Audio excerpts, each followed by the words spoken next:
go for those chatbots to be one combined chatbots, or is that a restriction for that? Can I just ask what's your preference? My preference, one for all, is easy. For me, knowledge is interconnected. I'm curious about the technicality or something that I miss. We are looking for a chatbot which is replicable, right?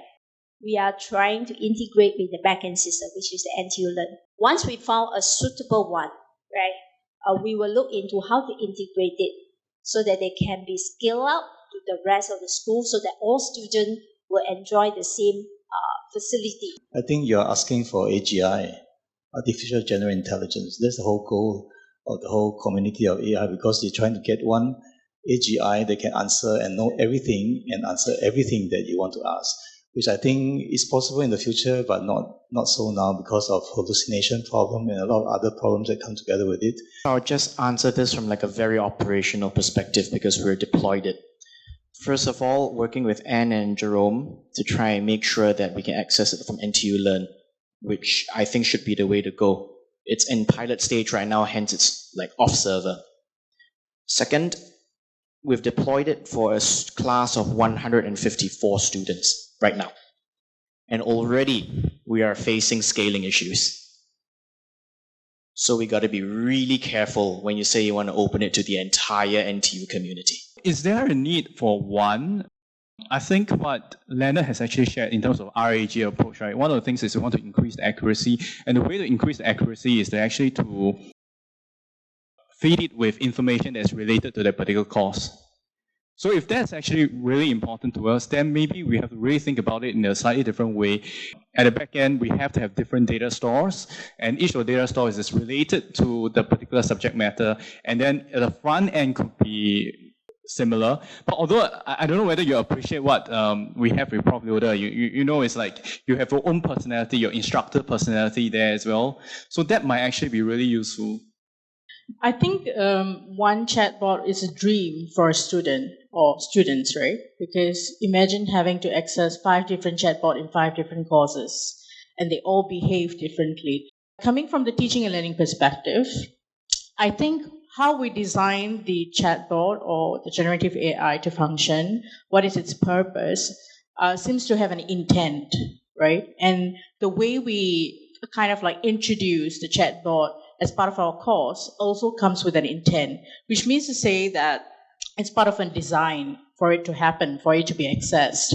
So I think having one central chatbot sounds like what we could possibly do for generic teaching and learning stuff, but for very course-specific, assessment-specific, I think one general chatbot may not really work. How do we measure the effectiveness and impact of using these tools in classroom settings? So just talk about how we're doing it. It's a series of analytics, like the graph I showed a moment ago, exactly how much the students have been using it, and we try and triangulate it with the different events throughout the semester. Second, we also look at, we actually do log the responses, whatever they put into the chatbot. However, it's all anonymized. We're not allowed to see who posted it. And we get some really interesting things. For instance, the first question would be, how do I win the lottery? And then all of a sudden, Prof. Lyoda sort of guides it back into an academic setting, and the next question comes in would be, how do I use data science to win the lottery?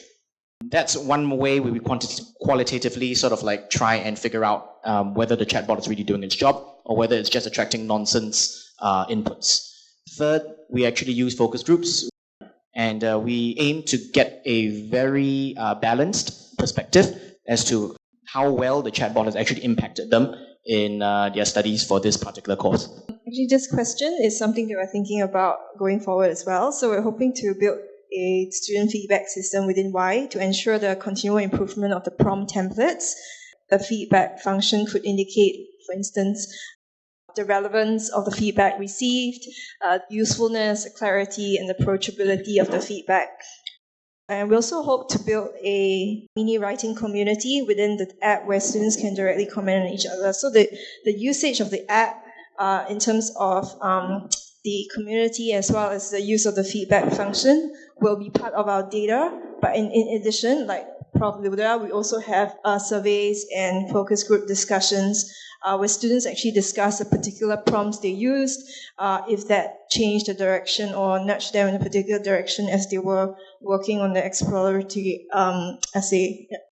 At Atlas side, we actually circulated a set of common measures for people's consideration. So you can actually incorporate it as part of a series of questions you asked to actually measure the impact of the chatbots. If we are able to have some common questions, it also facilitate meta-analysis. How do we not fall into the trap of reinventing the wheel here? Students do have access to ChatGPT. The impact measurement must always go back to assessment. It must close the loop.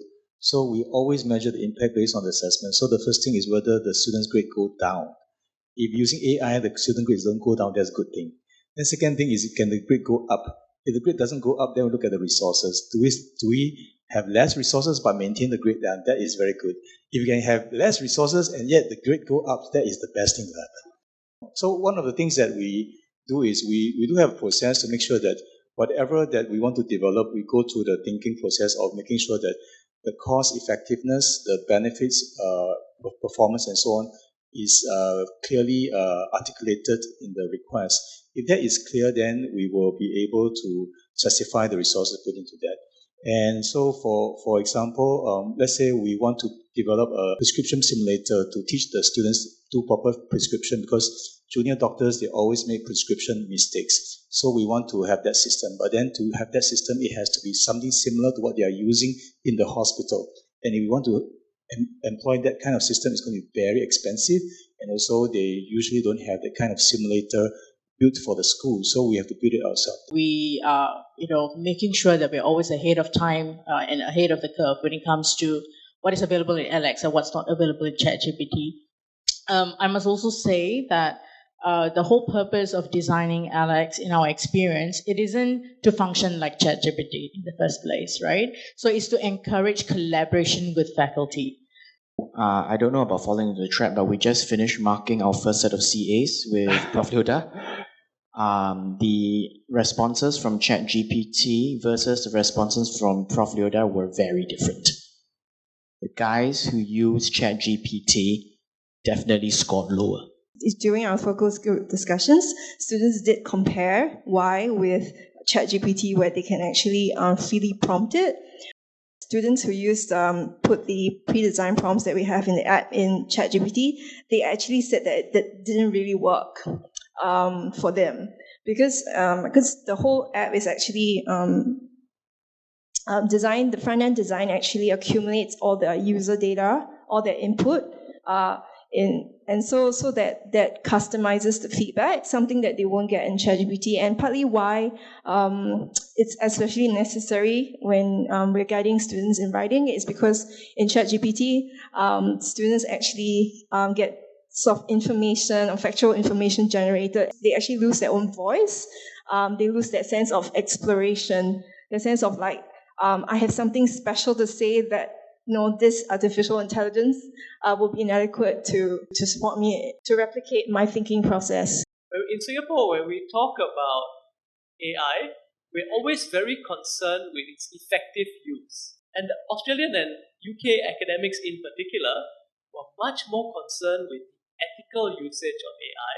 To be more clear, the effective use of AI, we need to make sure, to paraphrase KB, that the exam results go up.